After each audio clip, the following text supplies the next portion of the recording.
Shri Gurubhyo Namaha. We have been seeing some of the great women of India and those women who were the seers and rishis of the Vedic times. I hope you all remember Gargi and Maitreyi. There could be a question in the minds of many of you. Will one example like Gargi or Maitreyi be enough to tell us that the women of the Vedic period had the independence, especially to study and to perform whatever they wanted? We always give examples. Even in our daily lives, we quote examples. We should understand that the names that we see in Vedic literature are examples. If one Gargi was allowed to get studies, one Maitreyi was allowed, permitted to be a Brahmavadini, it only indicates that there could have been many of them. And for those who still have certain doubts, I would like to quote the names of some more of these Vedic women. We have Vishwavara. Vishwavara belonged to the lineage of sage Atri Kulam. And Vishwavara has given a hymn in Rig Veda. One of the hymns of Rig Veda is attributed to Vishwavara. And this Vishwavara, what she says in the hymn is important. She prays to the sacrificial fire and then goes on to say that fire god will have to bless her to perform the sacrifice well. Now, what does this indicate? Vishwavara, as a woman, had the independence to perform the yajna herself, and she had the freedom to kindle the sacrificial fire.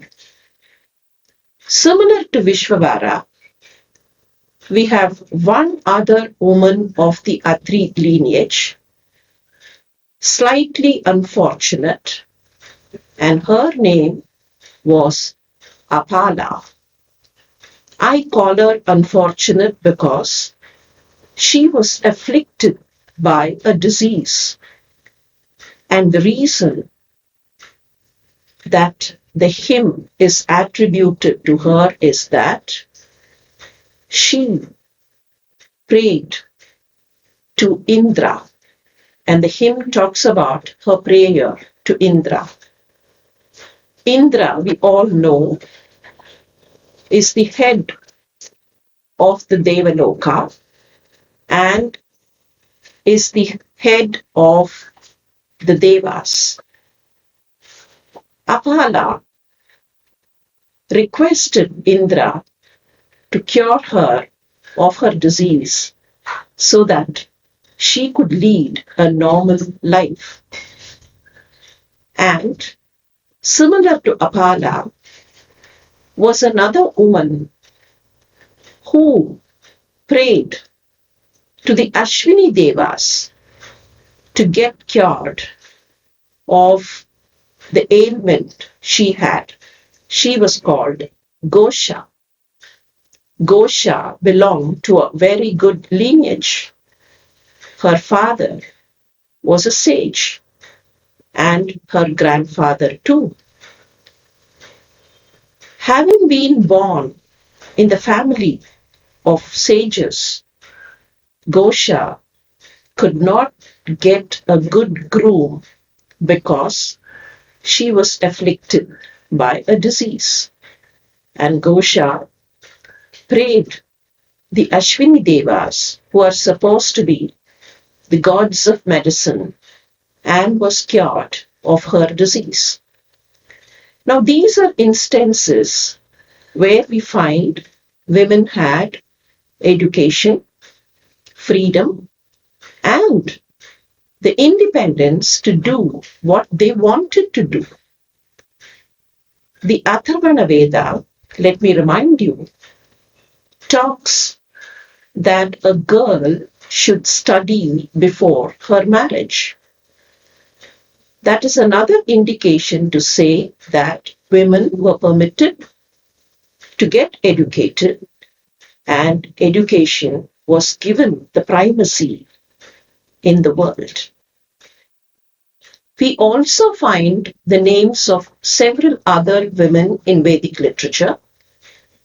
Probably these are names where no hymns are attributed. If we take the name of Gosha or Apala, we find a particular hymn is attributed to have been given out by that particular woman. But there are several other names where no particular hymn is attributed. But we do find that these women were also equally educated and equally brilliant. Most important of these is Lopamudra. Lopamudra, many of us are aware, was the Patni or the wife of sage Agastya. And in other Smritis and Shastras, we find Lopamudra was equally brilliant as sage Agastya was, and equally devoted to the goddess. In fact, in some of the Devi Puranas which talk about the goddess, we find instances where the goddess herself has ordered that Lopamudra should be initiated and should be taught as equal to Agastya himself. Lopamudra is celebrated as one of the 12 seers who are supposed to be the predominant Devi Bhaktas.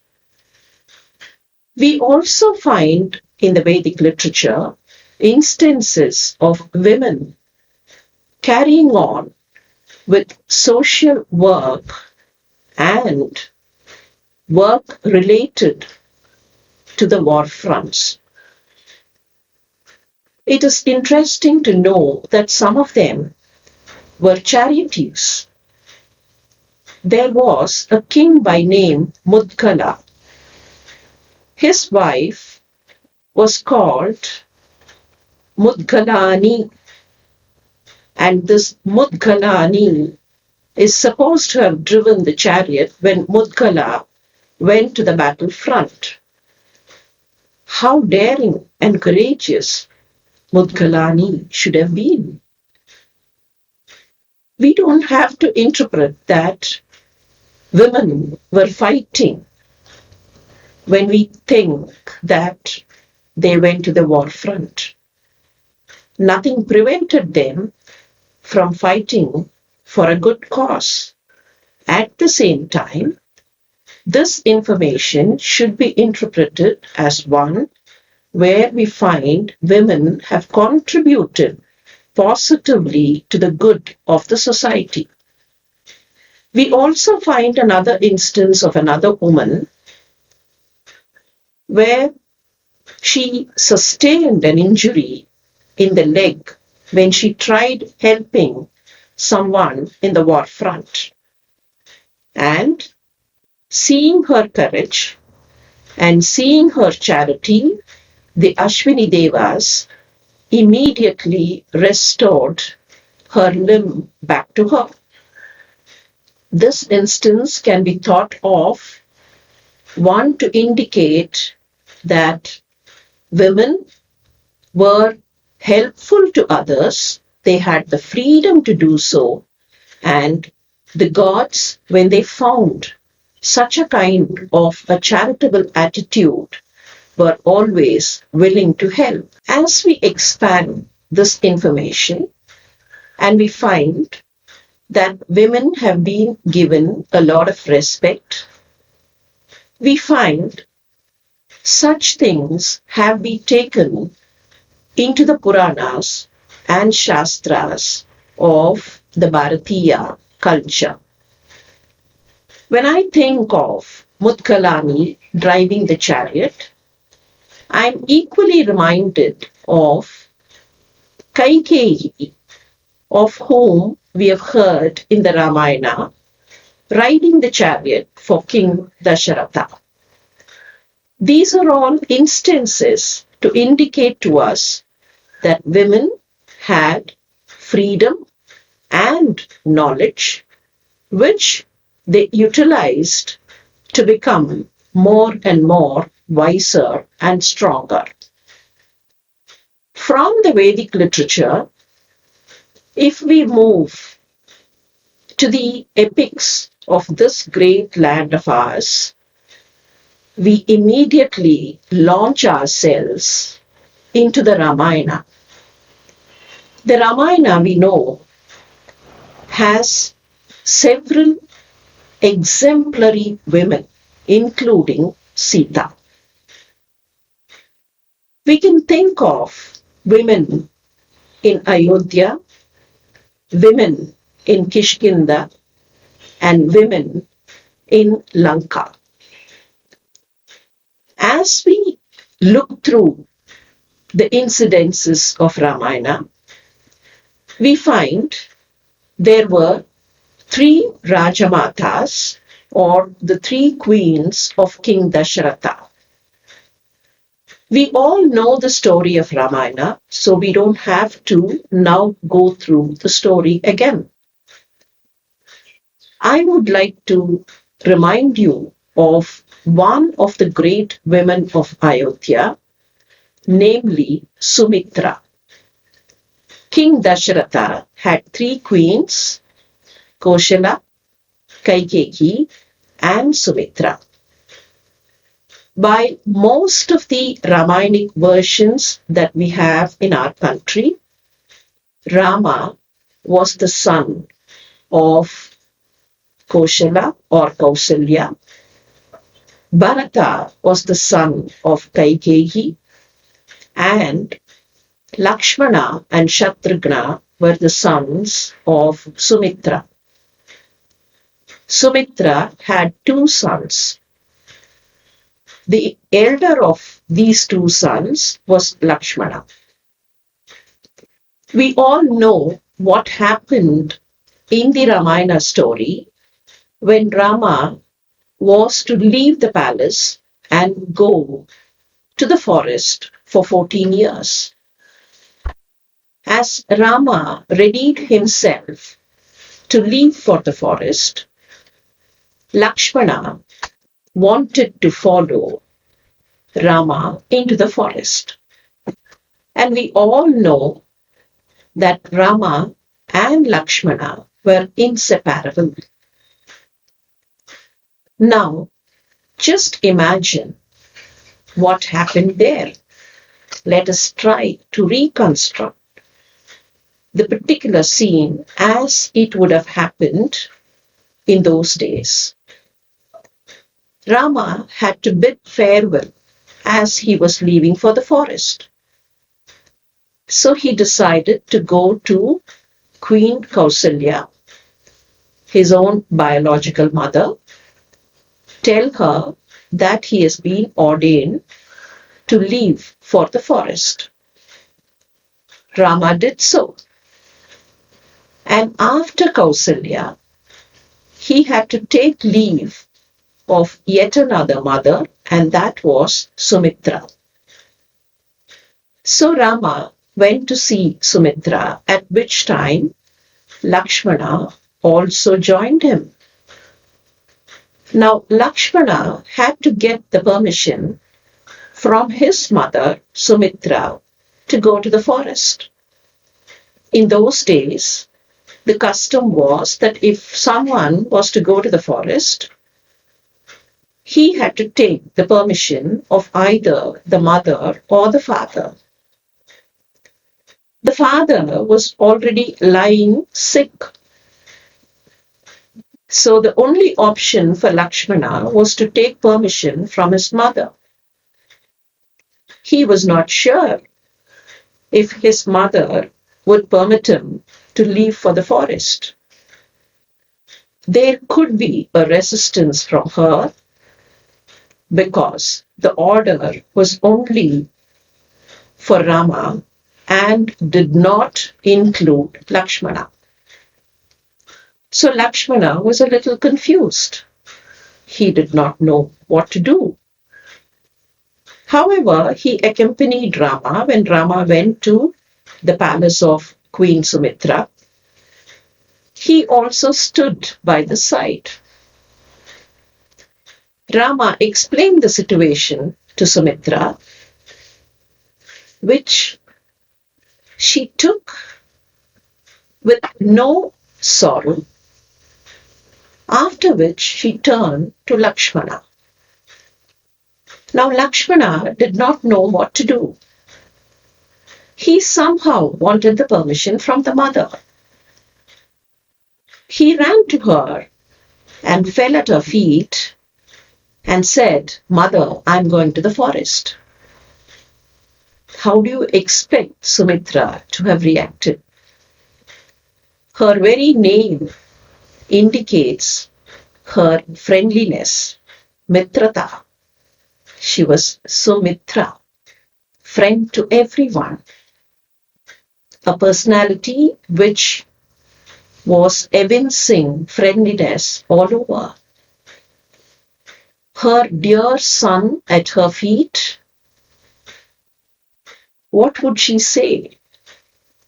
She just lifted him and said, "Son, from now on, your Ayodhya is that forest. Adavim Vidhim Ayodhya. And you want to see your father?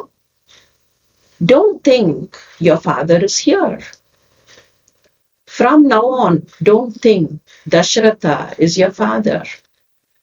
Dasharatham Vidhim Rama. From now on, think Rama is your father. And your mother is, of course, the daughter of Janaka. Janakatmajam Mam Vidhim." What a clear command. She did not hesitate to tell him, "Go with Rama." And how beautifully she put it. She did not explicitly say the same words, "Go with Rama." But then she gave a beautiful order, beautiful command, a command full of compassion and strength. She said, "Go to the forest. Think of the forest as Ayodhya." And we have an extension of this Sumitra in the Sumitra of the south. What do I mean by saying Sumitra of the south? Most of you should be aware that the original author of Ramayana is Valmiki, and that is why we say Valmiki Ramayana is the Adi Kavya, and Valmiki is the one who gave the original Ramayana. Adi Kavi, he is called. Ramayana, after the times of Valmiki, has been rendered in several Indian languages, and we have several versions of the Ramayana. To quote a few, In Hindi, we have the Tulsidas Ramayana, which is called the Ramcharitmanas. In Telugu, we have the Ranganatha Ramayana. In Malayalam, we have the Eduthachan's Adhyatma Ramayana. In Bengali, we have the Kirtivas Ramayana. And of course, in Sanskrit itself, we have several other versions like the Adhyatma Ramayana, the Anand Ramayana, the Apurva Ramayana, and so on. In Tamil, which is a South Indian language, we have the Ramayana authored by a poet called Kambar. He is called Kavi Chakravarti Kambar. Now, Kavi Chakravarti Kambar gives a slightly effaced Sumitra. Kambar takes the sequence from Valmiki. What did Valmiki's Sumitra say? Ayodhyam Vidyam Atavim, Ramam Vidyam Dasharatham, and Mam Vidyam Janakatmacham. Now, Kambar almost translates the same, verbatim translates the same. He says, or Sumitra of Kambar says, from henceforth, the forest is Ayodhya for you. Don't seek to look at the father here. Seek Rama, who will be your father.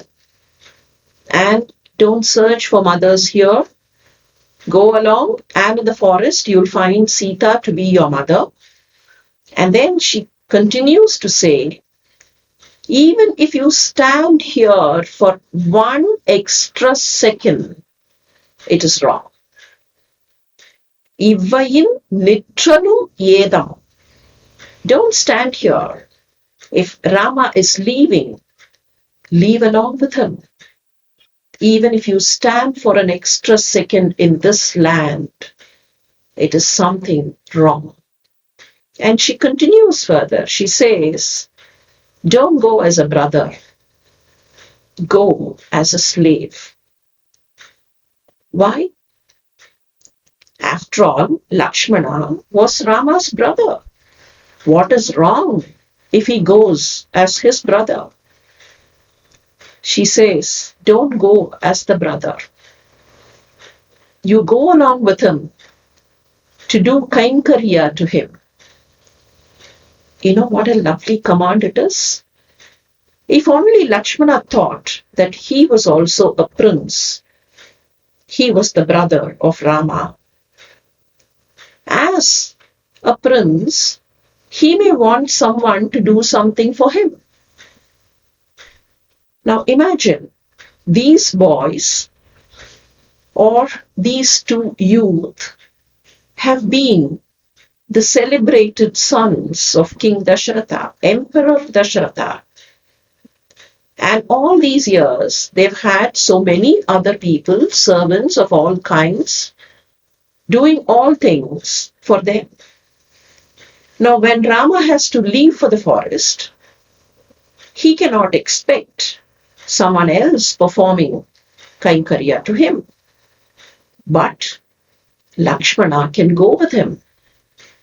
If Lakshmana only thinks that he also is a prince, it is natural for Lakshmana to expect someone to do things for him. So Sumitra very, very categorically and very cleverly puts the command saying, don't go as a brother, go as someone to perform kainkarya. And Kambar's Sumitra expands still more. You know what she says? Now please recollect, summarize as to what all Sumitra has said. First she said, the forest is Ayodhya. Then she said, the father and the mother, please see them in Rama and Sita.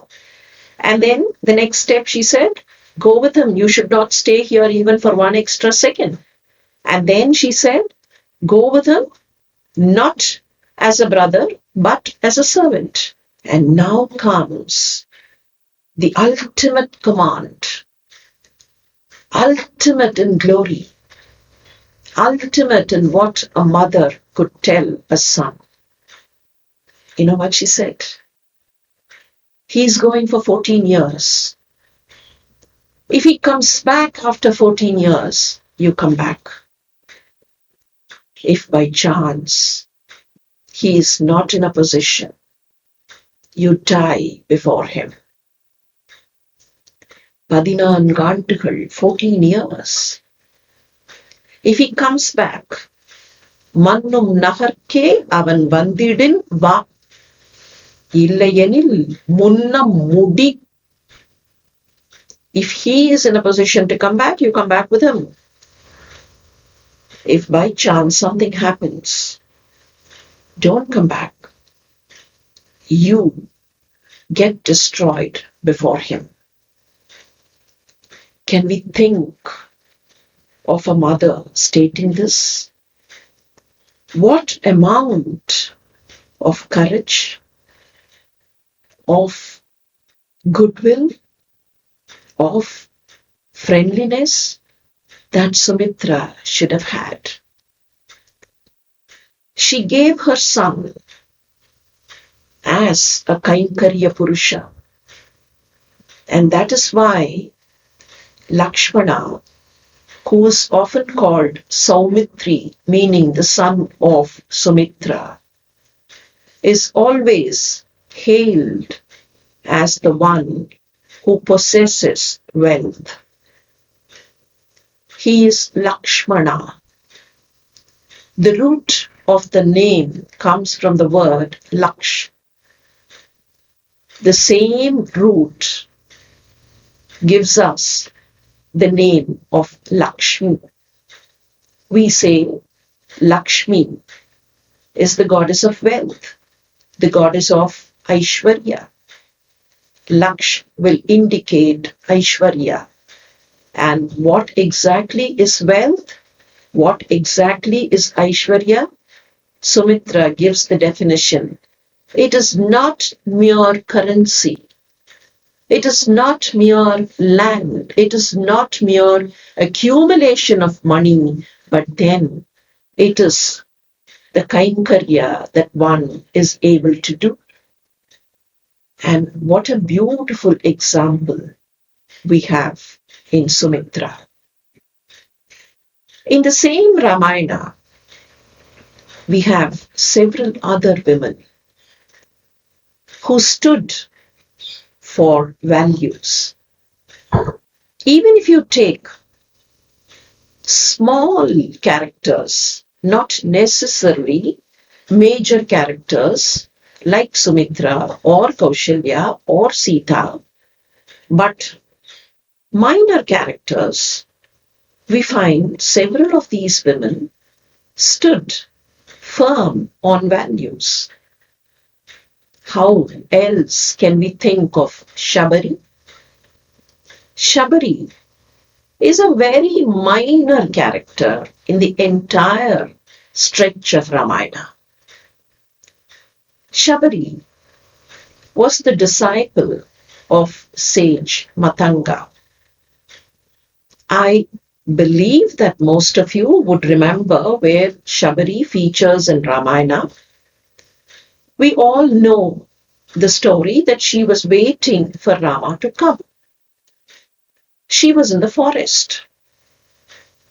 She was in the forest, and when Rama, Lakshmana and Sita go to the forest, they have no information about Shabari. They proceed in the forest, and we all know that Sita was taken away by Ravana. All this happens. After this, only Shabari features in the story. I'm just giving you the storyline so that you can try to remember as to what happens. Sita has been taken away. Rama and Lakshmana go in search of Sita. That is when they are in a position to meet Shabari. Now, who was this Shabari? As I told you, Shabari was the disciple of a sage called Matanga. Matanga was a great sage. He was so great of his tapasya, that he could ascend to the heaven just like that. He could throw the mortal remains and just go up to the heavens.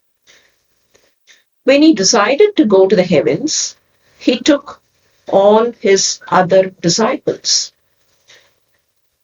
Shabari stood in one corner.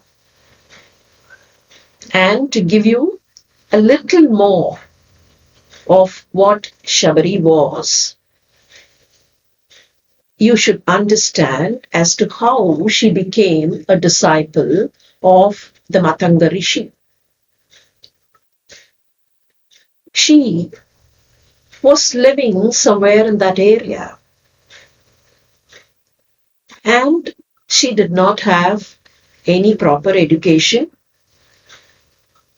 So she was doing all kinds of small chores for the various rishis who lived in that area. She would come to the Matanga Muni's ashram and clean up that area, clean up that place. The parnashalas in the ashram were all cleaned by her. And every time she came for this kind of a chore, she heard Matanga Rishi imparting Upadesha to his disciples. And Matanga Rishi was only imparting Upadesha to his disciples, not to Shabari, mind you.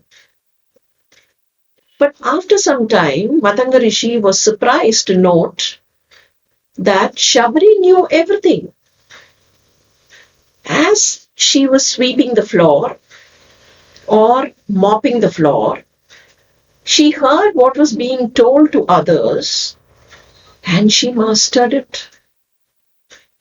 Matanga Rishi was so happy and took her as his disciple.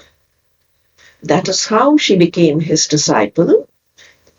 And when Matanga Rishi decided to ascend up to the heavens, along with his other disciples, she came and stood. She very devoutly asked, Guruji, why don't you take me also? To which Matanga Rishi said, no, Shabari, you would have to remain here. One day, the all-pervading, omnipresent God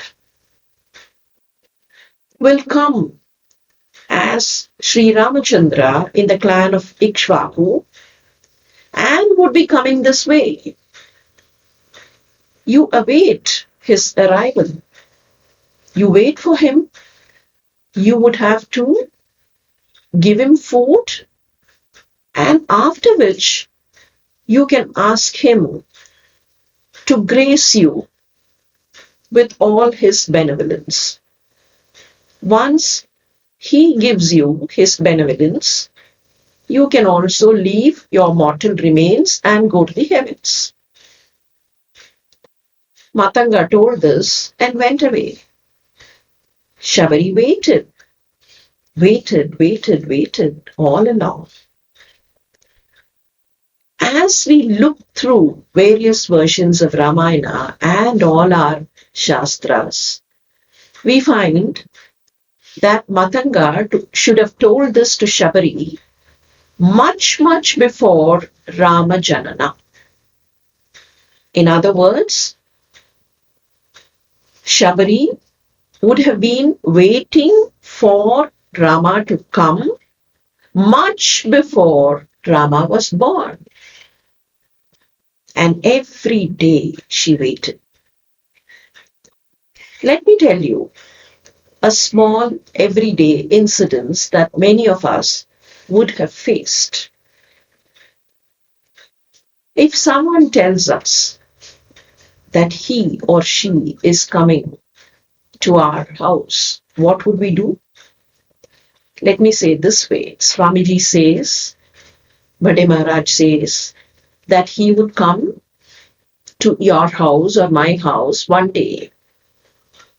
And let's imagine, Maharaj says, I'll come on Sunday. What would you and me do? Friday evening, we'll start cleaning up the house, tidying up everything, keep the books in place, keep the newspaper in place, keep everything spick and span. And Saturday, we'll check everything here, there, go around and check. And then wait for Maharaj's arrival on Sunday. 6 o'clock, 7 o'clock, 8 o'clock. We are waiting, anxious. Maharaj will come. Maharaj will come. He said 10 o'clock on Sunday. So let me see. He's coming. He's coming. He's coming. 10 o'clock. Maharaj is not to be seen. Doesn't matter. He must have been delayed. So he's coming now. He'll come at 10:30, 11 o'clock. Ultimately, that Sunday, Maharaj did not come. What would we think? Maharaj said Sunday 10 a.m. but did not tell which Sunday. So must be next Sunday. So next Sunday, not next Sunday, next Friday, we'll again clean up everything because we want Maharaj to have a good impression of us, right? Now that Sunday also Maharaj did not come. The third Sunday. You know what we'll do? We'll not start cleaning up on Friday. We'll start the work on Saturday.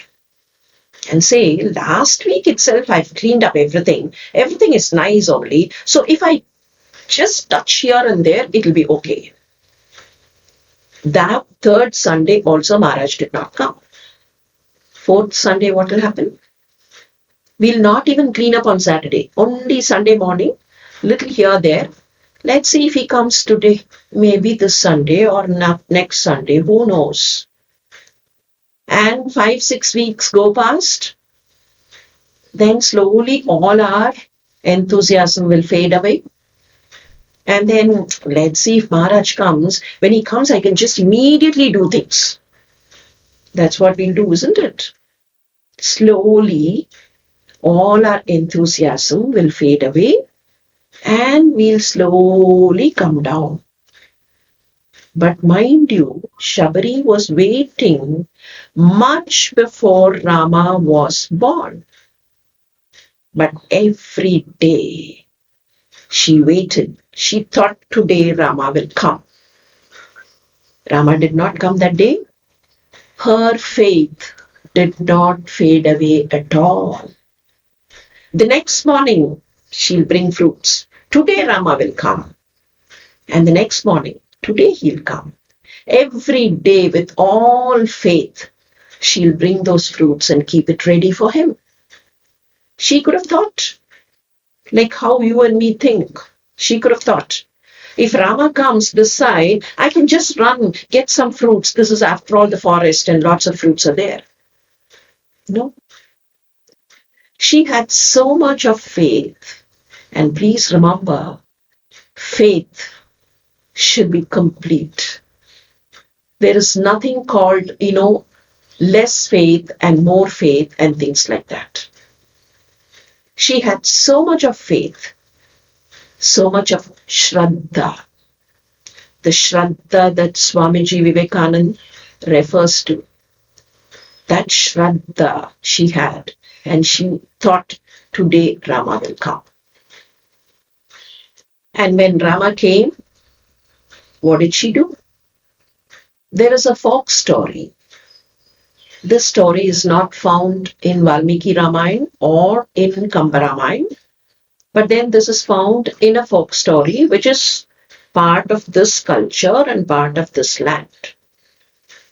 This folk story says Shabari would collect all the fruits, and as she kept the fruit when Rama really came, she would not immediately offer the fruits to Rama, but then she picked up, bit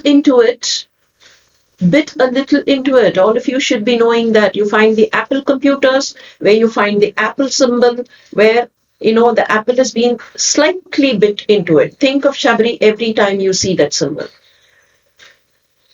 Shabari would bite into the fruit, taste it a little, and then offer.